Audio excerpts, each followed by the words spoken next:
పాపము, అశాంతి, భయం, దిగులు, శ్రమ, వేదన, దొంగతనం, వ్యభిచారం, వ్యాధి, హత్యలు, త్రాగుడు, ఉగ్రవాదం, భయంకర సంఘటనలు, మరణం, నరకం.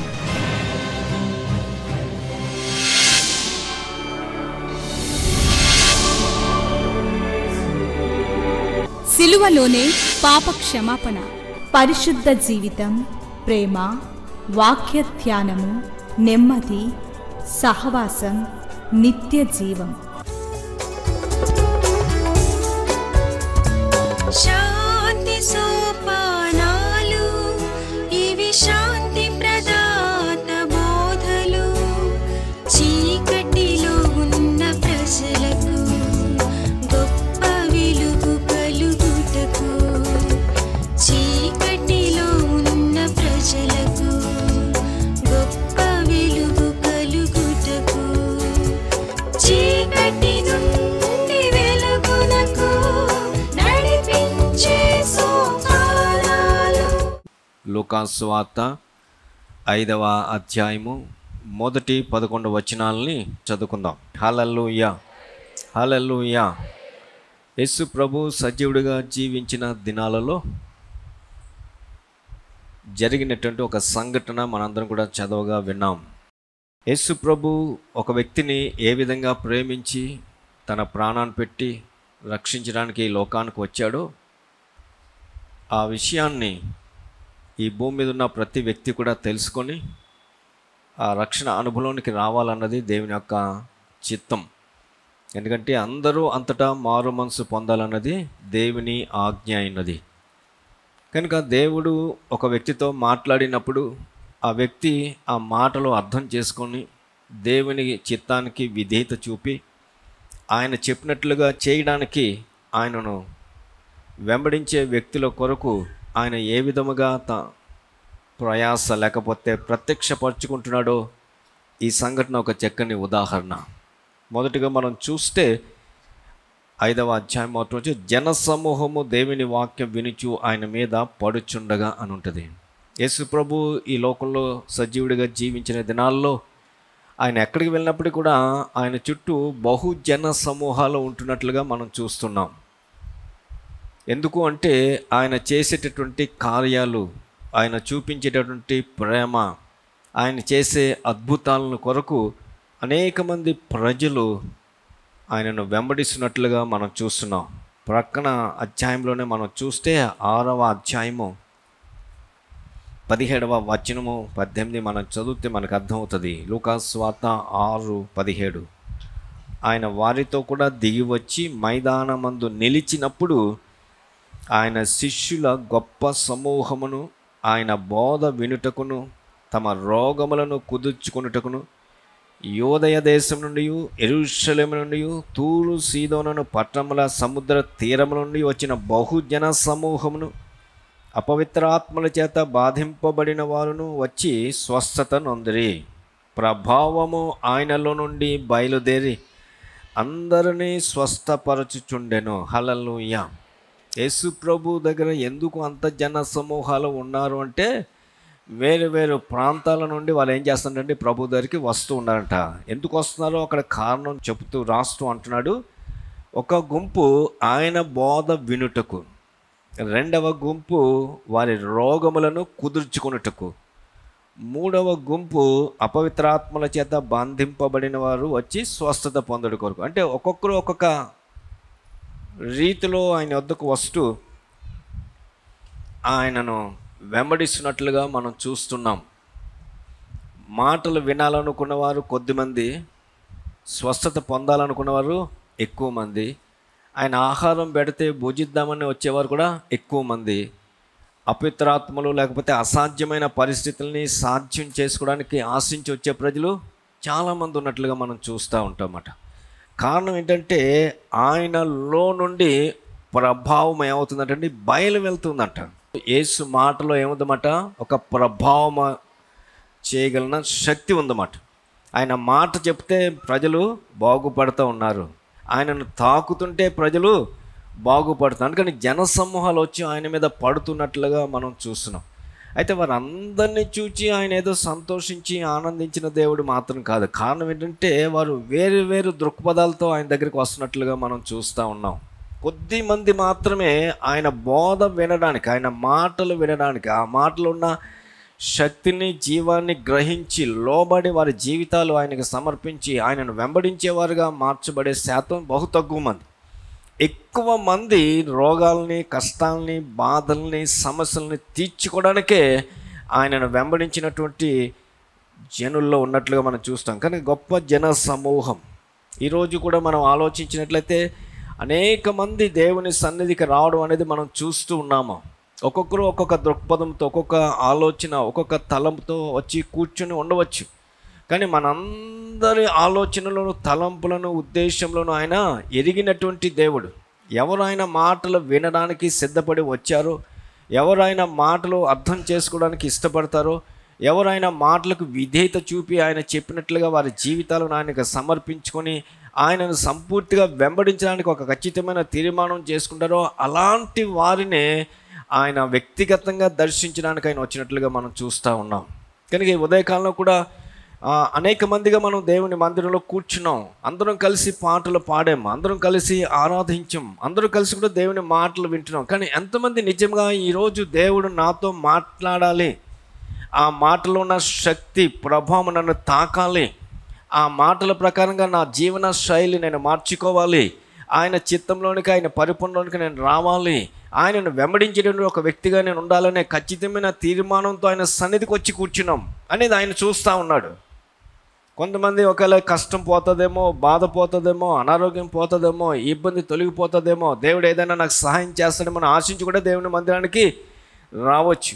అంటే వారు కోరినది ఆయనకి వారికి ఇచ్చి పంపించినట్లుగా చూస్తాం. కానీ వారందరూ కూడా దేవుణ్ణి ప్రేమించిన వారు లేక దేవుని చిత్తంలో ఉన్నవారు కానే కారు. ఎవరైతే ఆయన మాటలు విని ఆయనకు విధేయత చూపించి ఆయనను వెంబడిస్తారో వారే దేవుని చిత్తంలో ఉన్నవారు, వారినే దేవుడు ప్రేమించి ఆయన బిడ్డలుగా ఉండడానికి ఆయన ఇష్టపడినటువంటి. కనుక ఈ ఉదయకాలం ఇక్కడ కూర్చున్న మనం ఎలాంటి ఆశతో వచ్చామో, ఎలాంటి తలంపుతో వచ్చామో, ఏ పరిస్థితిలో వచ్చి ఇక్కడ కూర్చున్నామో కూడా దేవునికి తెలుసు. మన పక్కన కూర్చున్న వారికి మన పరిస్థితి తెలియకపోవచ్చు, కానీ ఇక్కడ కూర్చున్న మనందరినీ కూడా ఆయన వ్యక్తిగతంగా ఎరిగినటువంటి దేవుడు, చూచుచున్న దేవుడు. ఎందుకంటే మన ఆశ ప్రకారంగానే ఉదయకాలంలో మన ఆశను ఆయన తీర్చడానికి సంసిద్ధుడైనటువంటి దేవుడు. ప్రభు మనతో మాట్లాడిన, ప్రభు మనకు సహాయం చేసిన, ప్రభు మనకు ఒక అద్భుతం చేసిన దాని వెనుక దేవుడు ఆశించేది ఏంటంటే పాపం విషయంలో ఒక వ్యక్తి పశ్చాత్తాపడి పాపాన్ని విడిచిపెట్టి ప్రభువుకు తన జీవితాన్ని అప్పగించుకునే స్థాయికి రావాలని. హల్లెలూయా. అందుకని ప్రభు అద్భుతం చేశాడని ఏదో వందనాలని చెప్పి వెళ్ళిపోమని చేయడం లేదు అద్భుతం దేవుడు. లేక ప్రభు మనతో మాట్లాడితే బాగున్నాయి మాటలని చెప్పి వెళ్ళిపోమని కాదు. ప్రభు తన చిత్తాన్ని, తన ఉద్దేశాన్ని, తను ఎందుకొరకైతే వచ్చాడో ఆ దేవుని చిత్తం ఆ వ్యక్తిగతమైన జీవితంలో నెరవేర్చబడాలనే దేవుడు ఏం చేస్తున్నాడు చెప్పండి, కోరి ఆశించి అనేక సమయాలు, తరుణాలు మనకు ఇచ్చి మనతో మాట్లాడడానికి, తాను ప్రత్యక్షపరచుకోవడానికి, మన జీవితంలో అద్భుతాలు కూడా చేయడానికి దేవుడు ఏం చేస్తున్నాడు, ఇష్టపడుతున్నట్లుగా మనం చూస్తున్నాం.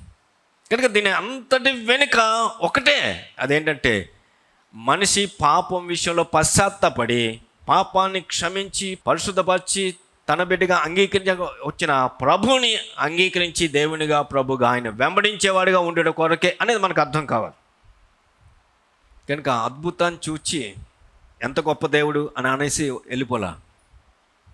ఇక్కడ కూర్చుని మనం ఒకసారి ఆలోచిద్దాం, దేవుడు ఎన్నిసార్లు మనతో మాట్లాడుతున్నారు, ఎన్ని అవకాశాలు మనకి ఇస్తూ ఉన్నాడు, ఎన్నిసార్లు తన ప్రేమను ప్రత్యక్షంగా మనకి బయలుపరుచుకుంటున్నాడు, ఎన్ని అద్భుతాలు లేక ఆశ్చర్యమైన కార్యాలు మన వ్యక్తిగతమైన జీవితాలలో, కుటుంబాల్లో దేవుడు చేస్తున్నాడు. వీటన్నిటి వెనుక దేవుని యొక్క ఉద్దేశం ఏంటంటే ఒకటే, మనము మన యథార్థ స్థితిని చూచుకొని మన స్థితి అంతటి నుంచి మనం విడుదల పొంది ఆయన ద్వారా పరిశుద్ధపరచబడి రక్షించబడి ఆయనను వెంబడించేవారుగా మనం ఉండటం కొరకే అనేది మనకు అర్థం కావాలి. ఎందుకంటే భూమి మీద మనం కలిగి ఉన్న వాటన్నిటికంటే ప్రభు మనకు అనుగ్రహించిన రక్షణ కంటే మించిన భాగ్యం మరొకటి లేనే లేదు. మనకి కనబడుతున్నవి, మనం కలిగి ఉన్నవన్నీ కూడా ఒక రోజు ఏమైపోతాయి చెప్పండి, లయమైపోతాయి. ఏది కూడా శాశ్వతం కాదు. దేవుడు, దేవుని మాటలు, దేవుని రాజ్యం మాత్రమే నిత్యము ఉండేవి.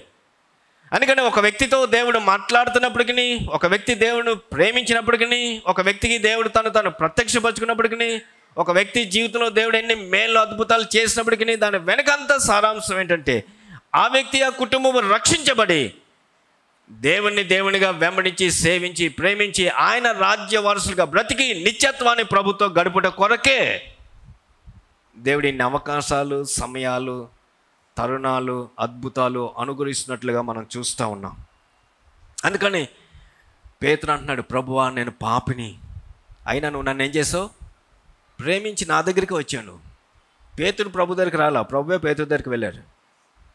నా అంతరంగ పరిస్థితి అంతని నువ్వు ఎరిగినవాడు, చూచుచున్న దేవుడవు కనుక నేను పాపాత్ముడను, నన్ను విడిచిపోని పశ్చాత్తాపడినట్లుగా మనం చూస్తాము.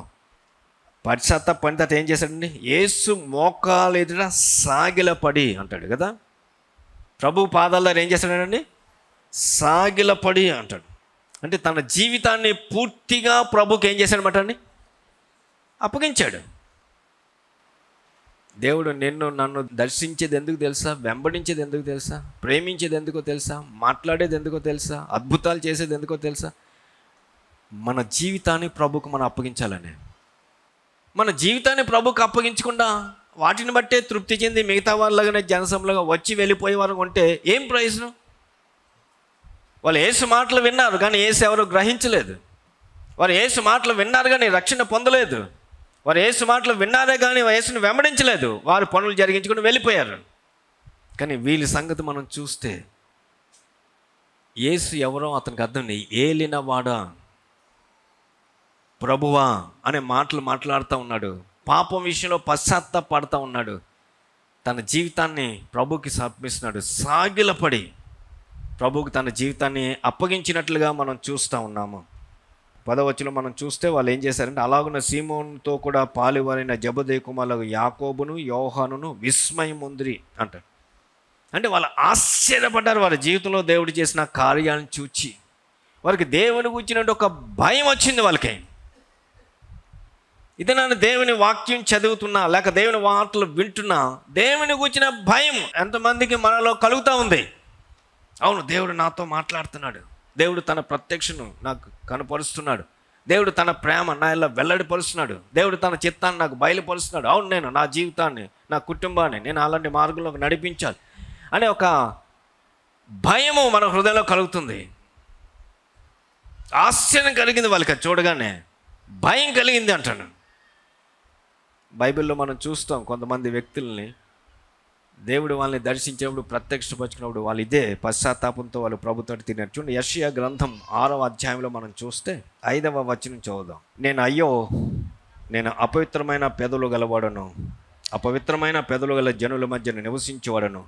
నేను నశించి తిని, రాజును సైన్యములకు అధిపతి యెహోవాను నేను కన్నులారా చూచి తిని అనుకుంటుని. అప్పుడు ఆ సరపులో ఒకడు తాను బలిపీఠం నుండి కారుతో నిప్పును చేత పట్టుకొని నా యొద్దకు ఎగిరి వచ్చి నా నోటికి దాన్ని తగిలించి, ఇది నీ పెదవులకు తగిలను గనుక నీ పాపమునకు ప్రాయశ్చిత్తమైన, నీ దోషము తొలగిపోయిను అనేను. హల్లెలూయా.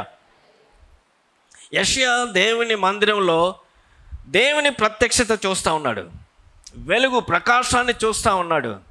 మందిరం అంతా కూడా ఆవరించి ఉంది. అన్నాడు,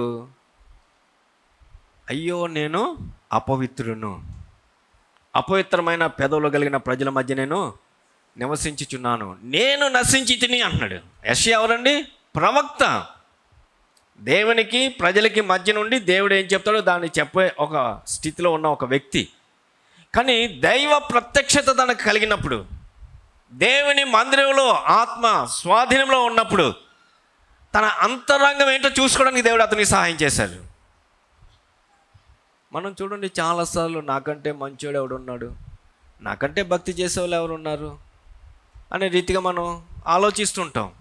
కానీ మనం అసలు యథార్థ స్థితి ఏంటో మనకి అర్థం కావాలంటే దేవుని సన్నిధి, దేవుని ప్రత్యక్షతలోనే తప్ప ఇంకెక్కడ కూడా మనకు అర్థం కాదు. అది యాకోబు భక్తుడు దేవుని వాక్యాన్ని గురించి రాస్తూ అద్దం లాంటిది అన్నాడు. అద్దం దగ్గరికి వెళ్ళినప్పుడు ఏం కనబడుతుందండి? ప్రతిబింబం కనబడుతుంది. చాలామంది అద్దం దగ్గర నిలబడి అనుకుంటారు, ఏంటి ఇలాగ ఉన్నాను అనుకుంటారు. అలా ఉండడం నువ్వు అలాగే ఉన్నావు. ఇలా చూపిస్తున్నాం ఏంటని అద్దాన్ని కొట్టారనుకోండి ఏమవుతుంది? చేతికి గాయం అవుతుంది, అద్దం పోలుతుంది తప్ప ఏం ప్రయోజనం లేదు. అద్దం చూపించి చేసే పని అంటే మన ప్రతిబింబం, అంటే మనం ఎలా ఉన్నా చూపిస్తుంది, మనం సరి చేసుకోమని. అలాగే దేవుడు మనల్ని తీసుకొచ్చి ఆయన సన్నిలో కూర్చోబెట్టి మనతో మాట్లాడుతుందంటే మన అంతరంగ జీవితాన్ని చూపించాలని దేవుడు ఇష్టపడుతున్నాడు.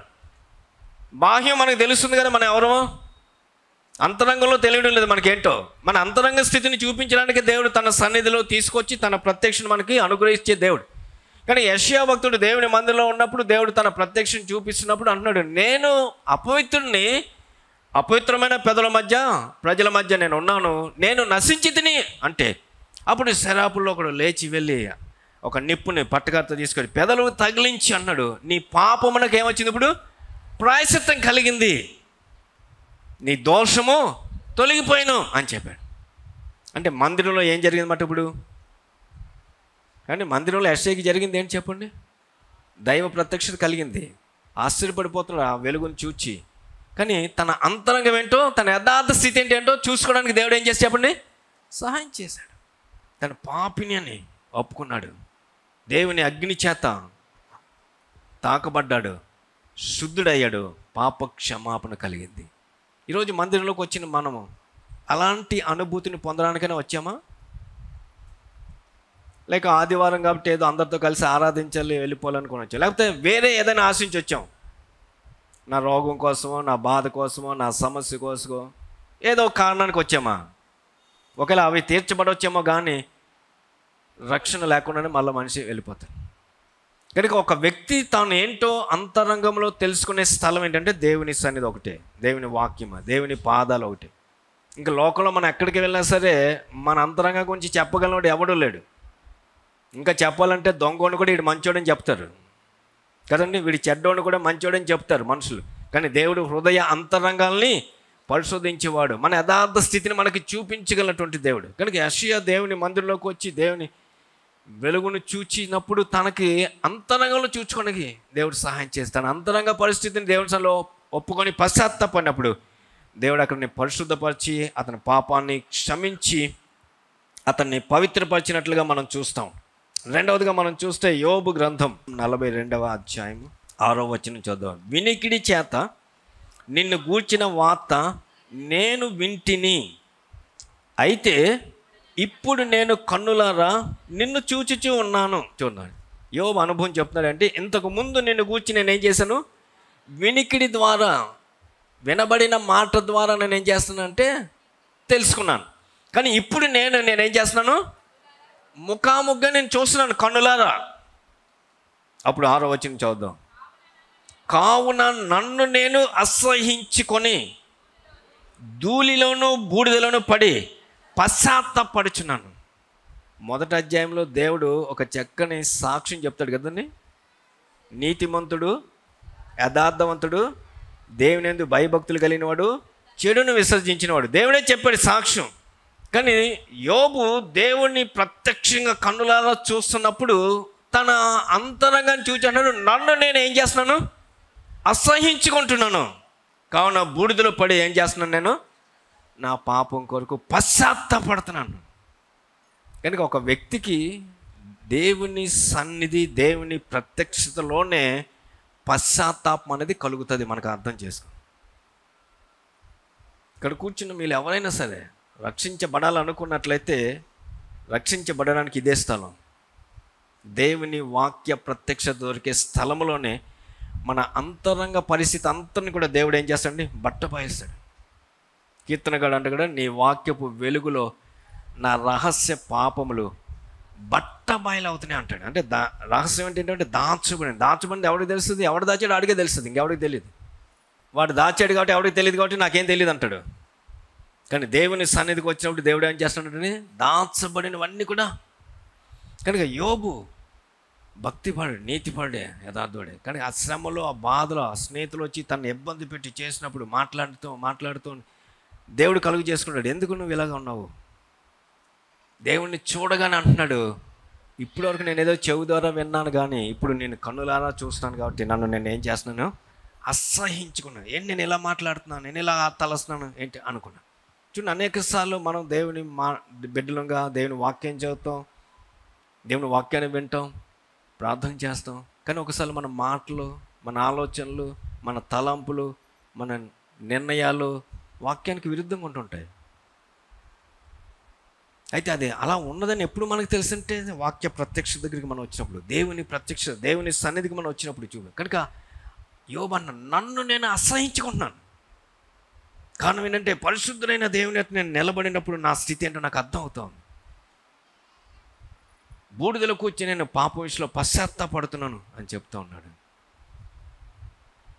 కనుక దేవుడు ఒక వ్యక్తిని దర్శించినప్పుడే, దేవుని వాక్య ప్రత్యక్షత ఒక వ్యక్తికి దొరికినప్పుడు మాత్రమే మన యథార్థ స్థితి ఏంటో మనం తెలుసుకొని ఆ విషయంలో పశ్చాత్తాపడి దేవుని ప్రణాళికలోని, దేవుని చిత్తంలోనికి రావడానికి దేవుడు సహాయం చేస్తాడు.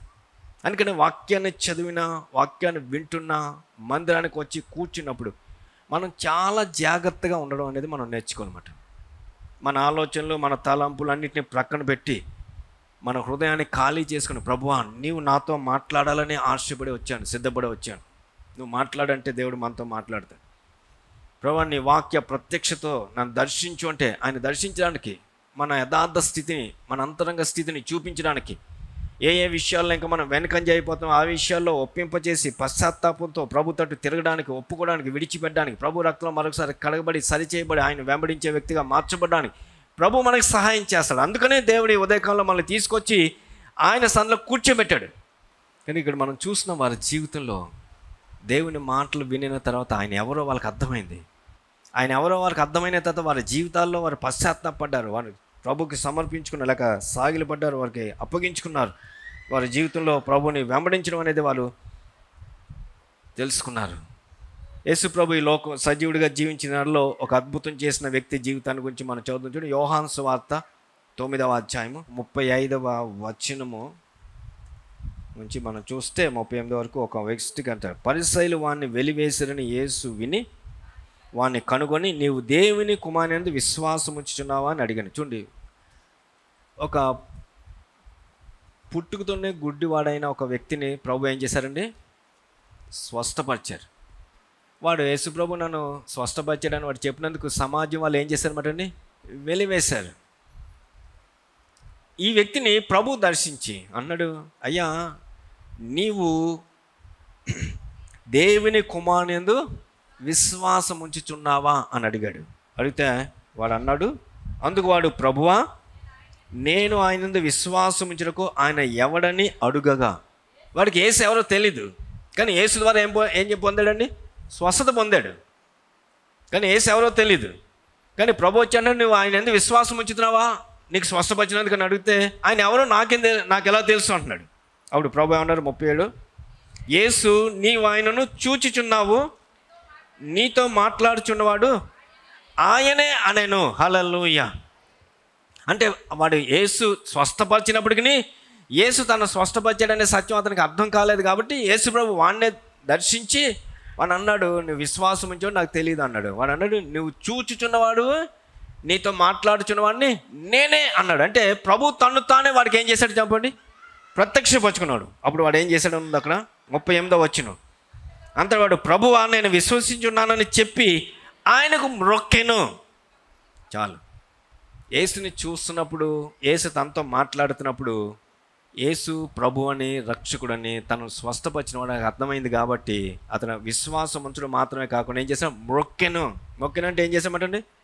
తన జీవితాన్ని ప్రభుకి ఏం చేశాడు? అప్పగించాడు. ఆలోచిద్దాం.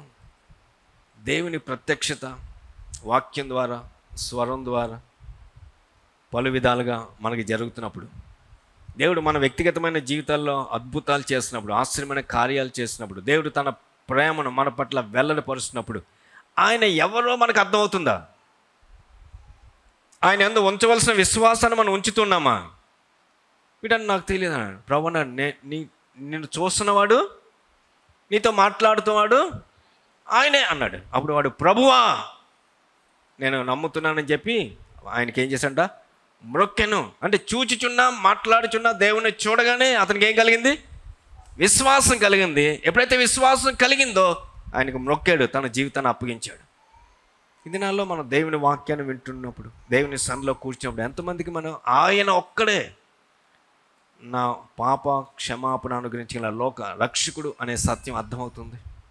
ఆయన నా రక్షకుడు అని, నా ప్రభు అని అర్థమైనట్లయితే జీవితాన్ని సంపూర్తిగా ఆయనకి అప్పగిస్తున్నాం. ఎన్నిసార్లు మనం మందిరానికి వస్తున్నాం, ఎన్నిసార్లు దేవుని వాక్యాన్ని వింటున్నాం, ఆయన ఎవరో మనకు అర్థం అవుతుందా? అర్థమైనట్లయితే దానికి విధేయత చూపిస్తున్నామా? ఆయనే ప్రభు అయితే, ఆయనే రక్షకుడు అయితే, ఆయనే పాప క్షమాపణ అయితే, ఆయనే నా దేవుడు అయినట్లయితే నేను నా జీవితానికి ఆయన అప్పగిస్తున్నానా? లేకపోతే వినేసి వెళ్ళిపోతున్నామా? లేక ఆయన ఇచ్చిన మేలు తీసుకొని వెళ్ళిపోతున్నామా? వీడు బాగుపడ్డాడు, కానీ ప్రభు బాగు చేసింది ఎందుకొరకంటే లోకాన్ని చూడడం కోసం కాదు, బాగు చేసిన, స్వస్థపరిచిన, దృష్టినిచ్చిన దేవుణ్ణి చూచి ఆయనను నమ్మి ఆయనకు మ్రొక్కి ఆయనను వెంబడించే వ్యక్తిగా ఉండేట కొరకే. హల్లెలూయా. కనుక మన జీవితాల్లో కూడా దేవుడు ఏది చేసినప్పటికీ ఆయనను చూస్తూ, ఆయనను వెంబడిస్తూ, ఆయన చిత్తాన్ని మనం చేసే వ్యక్తులుగా మార్చబడుట కొరకే అనేది మనకు అర్థం కావాలి. ఎందుకని భౌతికమైన వాటిని బట్టి మనం ఎవరు కూడా ఏం చేయకూడదు చెప్పండి, తృప్తి చెంది ఆయన ఒక గొప్ప దేవుడు అని చెప్పి అక్కడ నుండి వెళ్ళిపోవడం కాదు. దేవుడు ఏది మన జీవితంలో చేసినా ఆయన నిత్య ప్రణాళిక వ్యక్తిగతంగా మన జీవితంలో నెరవేర్చుట కొరకే అనేది మనకు అర్థం కావాలి. 10వ వచనంలో చూడండి, 10 కొడుచాం. అలాగున సీమోనుతో కూడా పాలెవరైన జెబెదయి కుమారులు యాకోబు యోహాను విస్మయం పొందిరి. అందుకు యేసు భయపడకము, ఇప్పటి నుండి నీవు మనుషులు పట్టువాడవై ఉండు అని సీమోనుతో చెప్పాను. అంటే అప్పటి వరకు వారి భవిష్యత్తు ఏంటో వారికి తెలియదు, కానీ దేవుడు వాళ్ళ దగ్గరికి వచ్చి తను ప్రత్యక్షపరచుకొని వారి జీవితంలో అద్భుతం చేసిన తర్వాత వాళ్ళు విస్మయం ఉంది, భయపడిన తర్వాత వాళ్ళు అంటున్నాడు, ఇప్పటి నుండి నువ్వేం చేస్తావు, మనుషులు పడతావు. అంటే ఇక నీకు ఈ సముద్రంతో పని లేదు, నువ్వేం చేస్తావు, ఈ రోజు నుండి మనుషులు పట్టే జాలరుగా ఉంటావు. అంటే నా పని కొరకు నేనేం చేస్తున్నాను, ఇప్పుడు నేను నిన్ను పిలుస్తున్నాను, లేక ప్రత్యేకపరుస్తున్నాను అని చెప్తున్నాను. చేపలు పట్టే ఒక వ్యక్తిని మనుషులు పట్టే వ్యక్తిగా, చేపలు పట్టడం సులువా, మనుషులు పట్టడం సులువా చెప్పండి, ఏమండి? చేపలు పట్టడం సులువు, మనుషులు పట్టడం మనలే బోల్టా కొట్టిస్తారు అవతల అలాంటి మనుషులు కూడా, ఎందుకంటే జ్ఞానం ఎక్కువైంది. కానీ అంటున్నాడు ప్రభు, ఈ రోజు నుంచి నీ పని ఏంటి, ఇంకా నీ పని కాదు, నా పని. నా పని ఏంటి, మనుషుల్ని నువ్వేం చేయాలి, నా తట్టు ఆకర్షింప చేయాలి, నా తట్టు మార్చాలి, ఈ పనిలోకి పంపిస్తా. అప్పుడు వాళ్ళు ఏం చేశారు ఉన్నదండి అక్కడ 11వ వచనం, వారు దోణెలను దరికి చేర్చి సమస్తమును విడిచిపెట్టి ఆయనను వెంబడించిరి. చూడండి ఎంత గొప్ప మాట వారి జీవితంలో జరిగింది. 2 దోణెలు అంటే ఏమన్నాయి చెప్పండి, చేపల రాసి ఉంది, అమ్ముకుంటే ఎన్ని వస్తాయి, చాలా డబ్బులు వస్తాయి. ఆ 2 దోణలు తెచ్చి దరిద్రం పెట్టారంట. అక్కడ ఉన్న తన పనివారిని, తల్లిదండ్రులని, నావల్ని, వలల్ని సమస్తమును విడిచిపెట్టి ఆయనను వెంబడించిరి ఉంటాయి. ఎప్పుడు జరగని అద్భుతం జరిగి, ఎప్పుడు చూడనటువంటి అంత గొప్ప రాసి చూసి ఉన్నపాటుగా దాన్ని వదిలేసి వాళ్ళని పిలుస్తున్న ఆ యేసుతో వెళ్ళిపోవడం అనేది చిన్న విషయం కాదు. మా address Shrimati Joy Sam Benny, Emmanuel church 1-146 S Atchutapuram, Kakinada 4. మా ఫోన్ నెంబర్స్ 944-010-9893 మరియు 0884-237-6793. మరలా ఇదే సమయానికి ఇదే ఛానల్లో మనం కలుసుకుందాం. Thank you.